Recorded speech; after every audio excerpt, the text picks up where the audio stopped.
Once upon a time, in a small village nestled among rolling green hills, there lived a young girl named Adanna.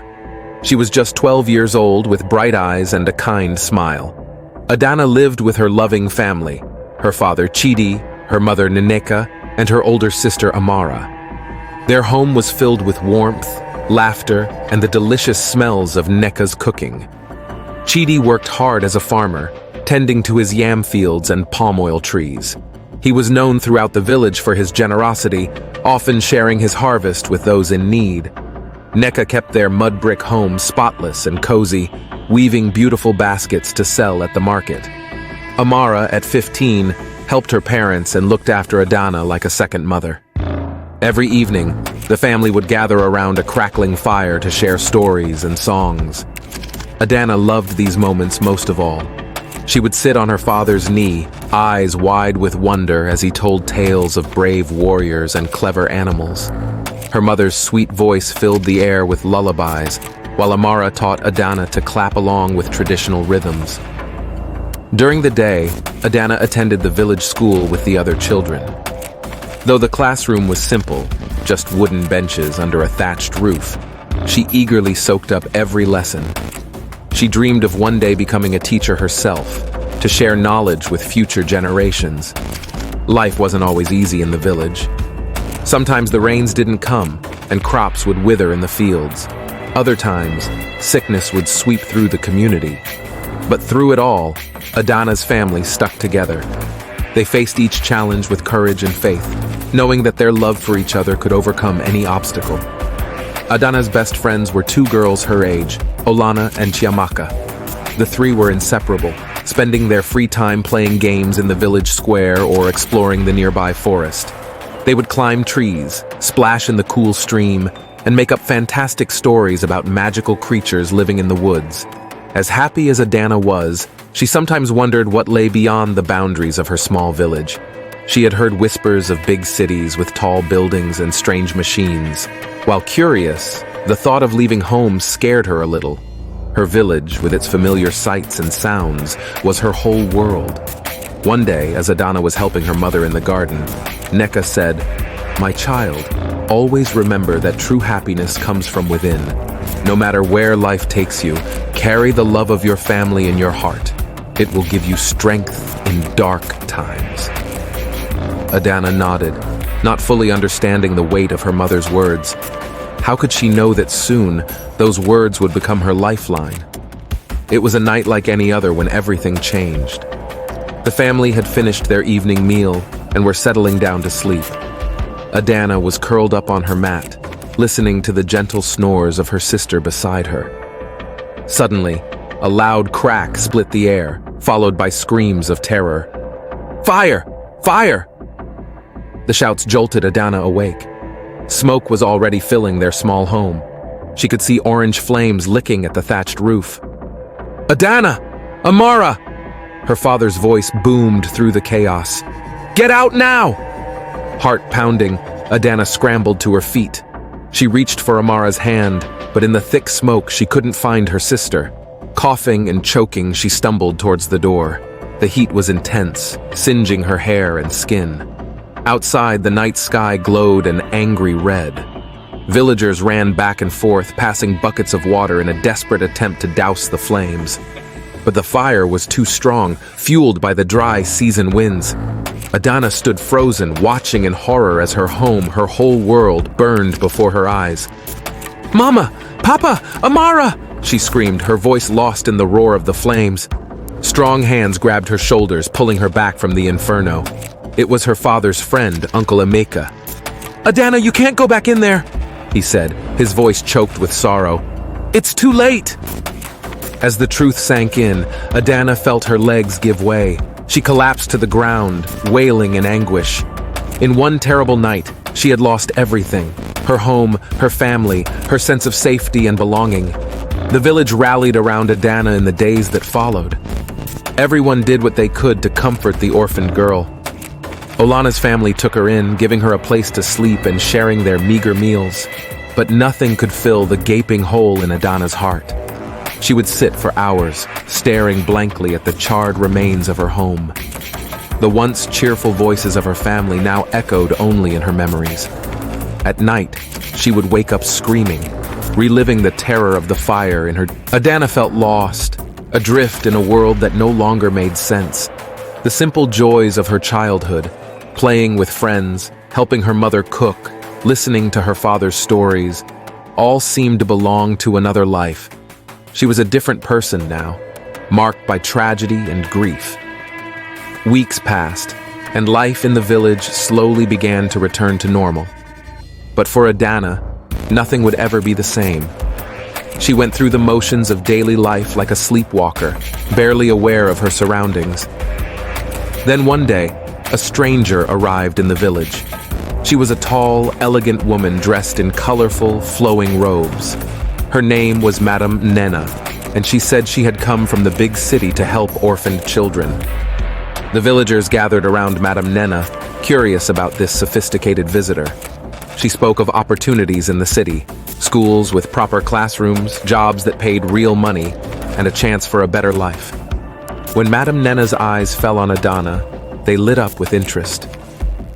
"My dear child," she said, her voice smooth as honey. "I've heard about your tragic loss. My heart aches for you. But perhaps this is a chance for a new beginning." Adanna looked up at the woman, a tiny spark of hope flickering in her chest for the first time since the fire. Madame Nena continued, "In the city, you could go to a good school. You could learn skills to build a future for yourself. Wouldn't your parents have wanted that for you?" The mention of her parents brought fresh tears to Adanna's eyes. She remembered her mother's words about carrying love in her heart, about finding strength in dark times.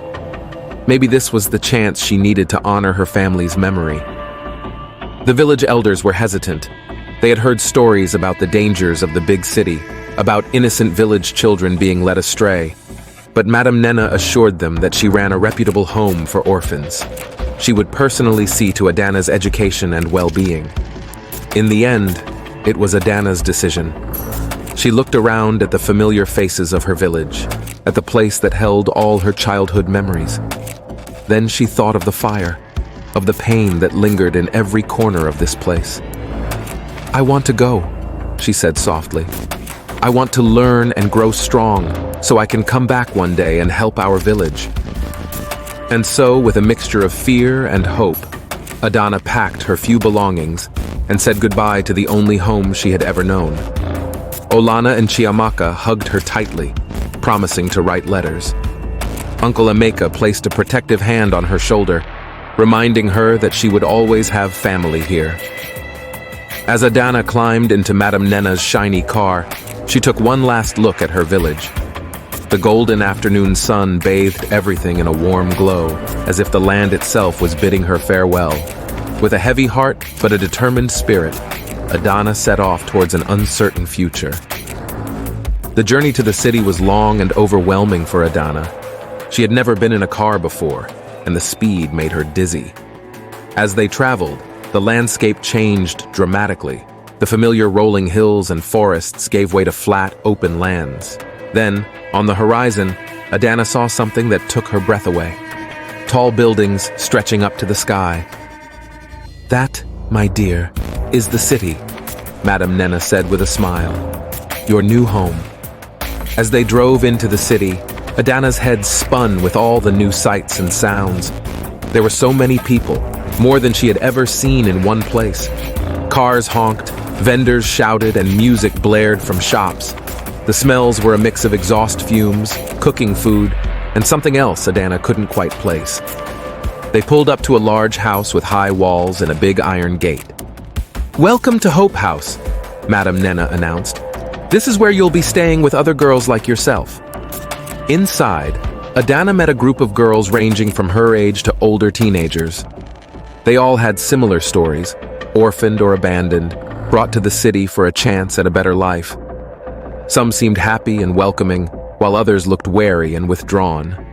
Madame Nena showed Adanna to a small room she would share with 3 other girls. It was clean but sparse, with bunk beds and a single wardrobe. "Get some rest," Madame Nena said. "Tomorrow we'll talk about your new life here." That night, lying in her unfamiliar bed, Adanna felt a wave of homesickness wash over her. She missed the sounds of crickets and the soft glow of the moon through her window. The city never seemed to sleep, with constant noise filtering through the walls. Silently, she cried herself to sleep, clutching the small carved wooden bird her father had made for her, the only reminder of her old life.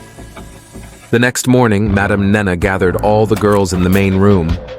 "Now, my dears," she began, her voice filled with enthusiasm, "it's time to talk about how you'll contribute to our little family here." Adanna's heart lifted. Would this be about school? About learning new skills? Her excitement quickly faded as Madame Nenna continued. "The world can be a harsh place for young girls like yourselves," she said. "But you have something valuable, your youth and beauty. We can use that to secure a good future for you." A chill ran down Adanna's spine as Madame Nenna explained their work. It wasn't school or honest jobs she was offering. Instead, she wanted the girls to entertain men for money. Adanna didn't fully understand everything, but she knew in her heart that this was wrong. But you promised we'd go to school," Adanna said, her voice trembling. "You said we'd have opportunities." Madame Nenna's kind facade slipped for a moment, revealing a hard, cold expression. "This is your opportunity, foolish girl. Do you think education is free? This is how you'll pay for it. Now be grateful for the chance I'm giving you." Adanna felt her world crumbling around her once again. She had left everything behind, hoping for a better life. Now she was trapped in a nightmare, far from anyone who could help her. The days that followed were a blur of misery for Adanna. Madame Nenna and her helpers taught the girls how to dress, how to talk to men, how to act in ways that made Adanna's skin crawl. She cried every night, praying for a way out. Some of the older girls seemed resigned to their fate. "It's not so bad," one named Chioma told Adanna. "At least we have food and a roof over our heads. It's better than living on the streets." But Adanna couldn't accept this. She remembered her mother's words about carrying love in her heart, about finding strength in dark times. She knew her parents would be heartbroken to see her in this situation. She had to find a way out, not just for herself, but for all the girls trapped in Hope House. Adanna started watching and listening carefully, looking for any opportunity to escape. She noticed that once a week, a delivery truck would bring supplies to the house. The driver, a kind-looking older man, always smiled at the girls as he unloaded his cargo. After weeks of observation, Adanna hatched a plan. She confided in two other girls who were also desperate to leave, Nkechi and Ifeoma. Together, they decided to hide in empty boxes when the delivery truck came, hoping the driver would unknowingly take them away from this terrible place. The day of their escape attempt arrived.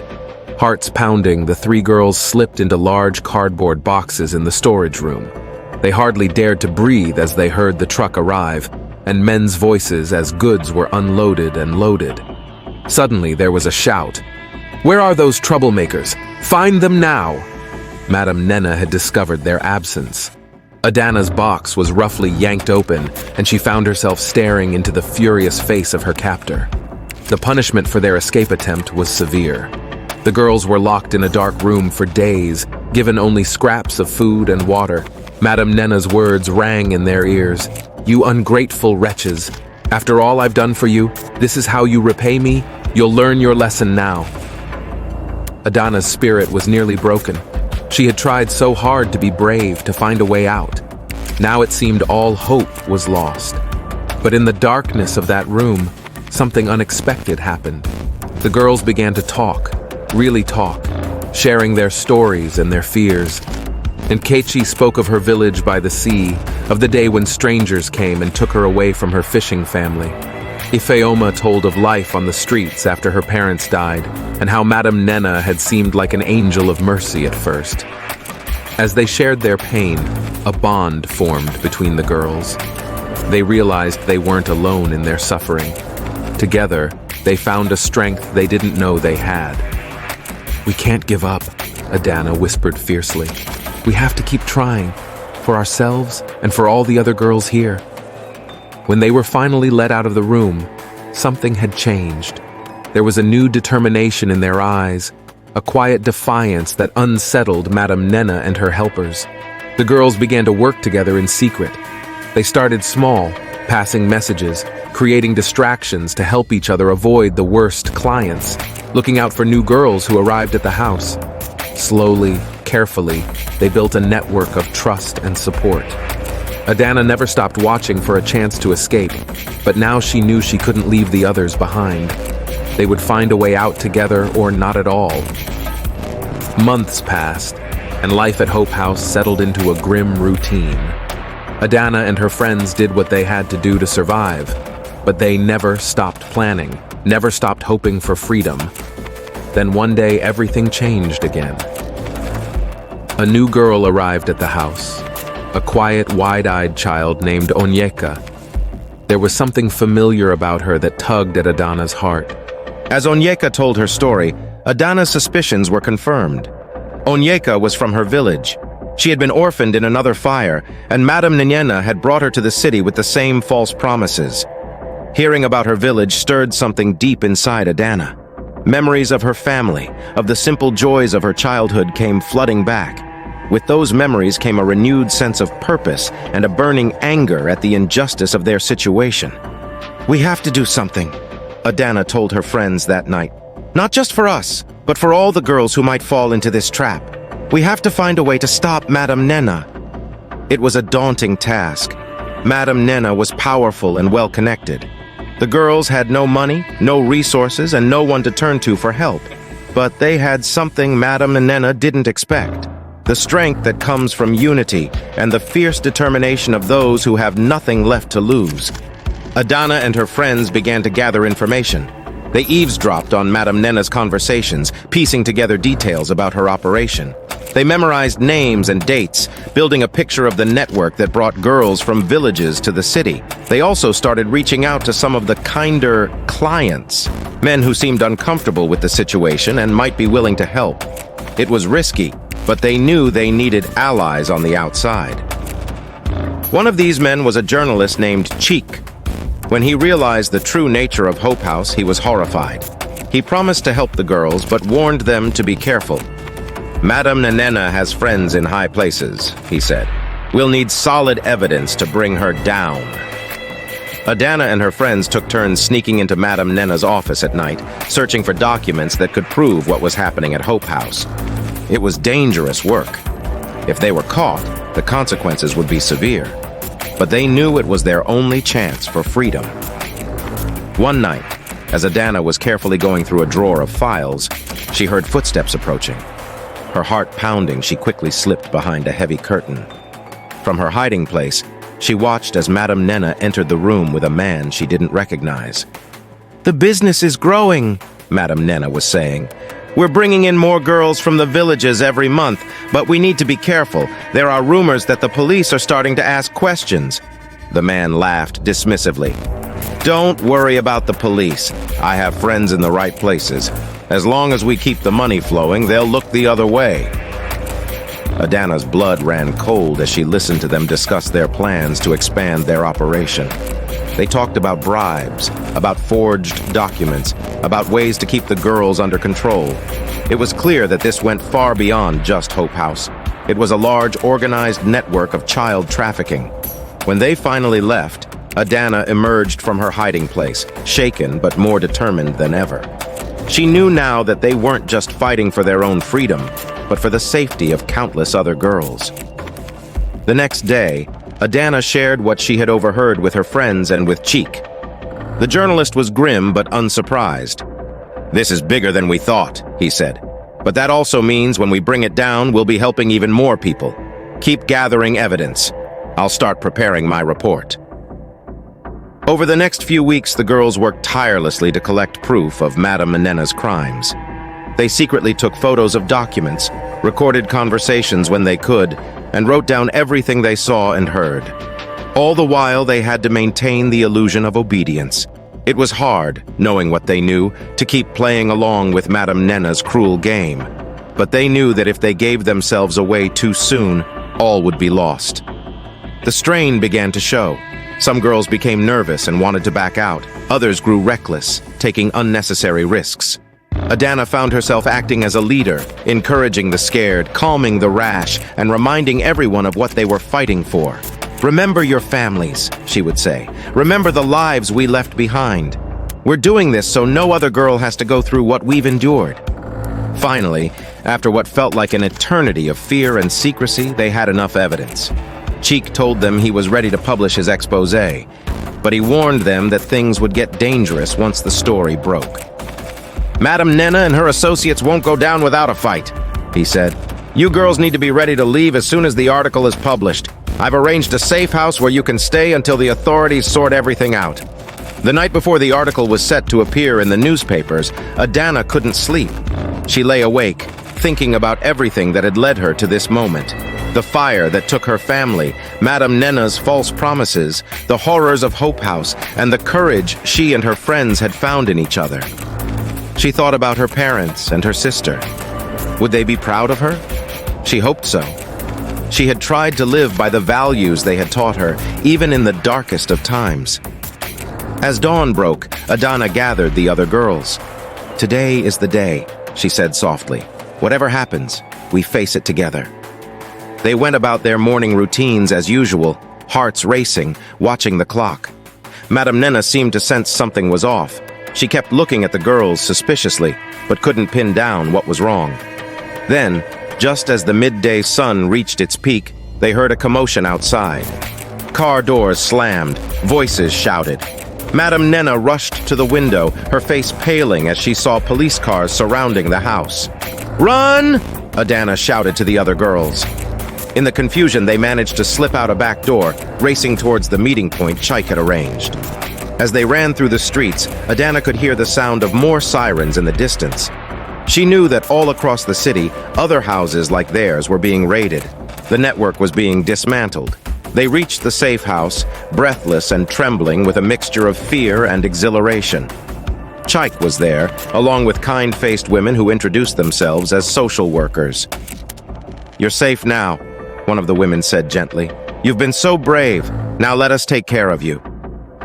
Over the next few days, Adanna and the other girls watched in amazement as the story unfolded on television and in newspapers. Madam Nena and many of her associates were arrested. Politicians and police officers who had taken bribes were exposed. There were calls for new laws to protect vulnerable children. It was overwhelming and sometimes scary. The girls had to talk to police officers and lawyers, telling their stories over and over. But through it all, they supported each other, drawing strength from the bonds they had formed.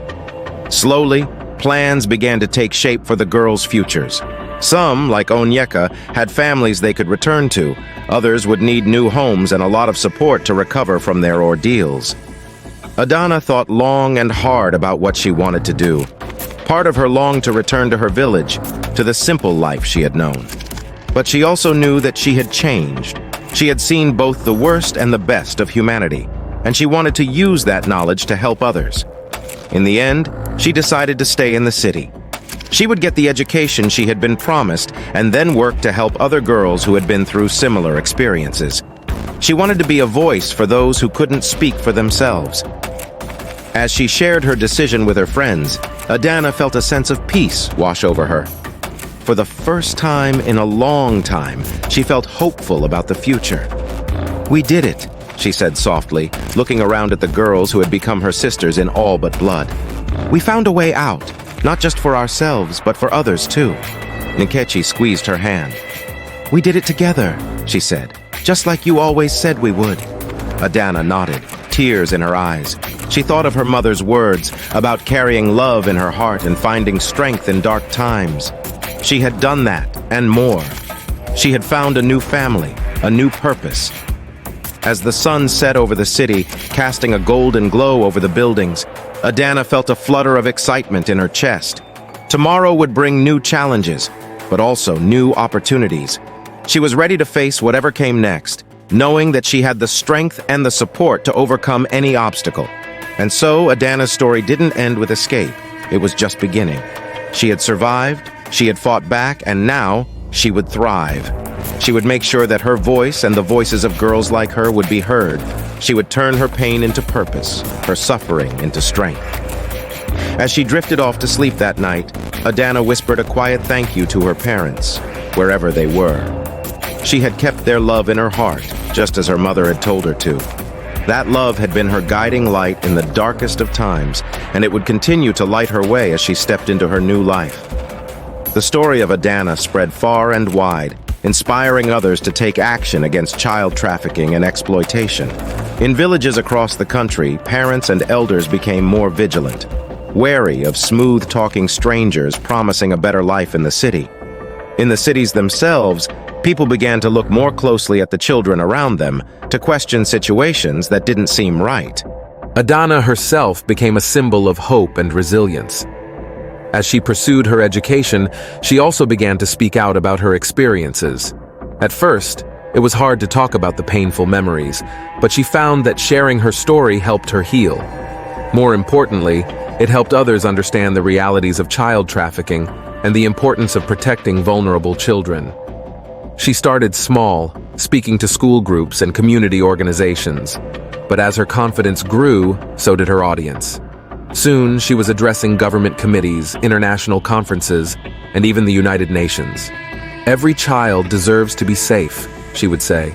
Every child deserves a chance to grow, to learn, to play. We must work together to protect those who cannot protect themselves. Her words touched hearts and opened eyes. Laws were changed, resources were allocated, and more children were saved from the fate that had nearly destroyed Adanna. But Adanna never forgot where she came from. Every year, she would return to her village, bringing books and supplies for the school. She worked with the elders to set up programs to support orphaned children, ensuring that no child would feel as alone and vulnerable as she once had. In the city, she mentored other girls who had been rescued from situations like hers. She showed them by example that their past did not define their future, that they could overcome their trauma and build meaningful lives. As the years passed, Adanna's family grew. Not in the traditional sense. The wounds from losing her parents and sister never fully healed. But she found family in other ways. In the girls she had escaped with, who remained her closest friends.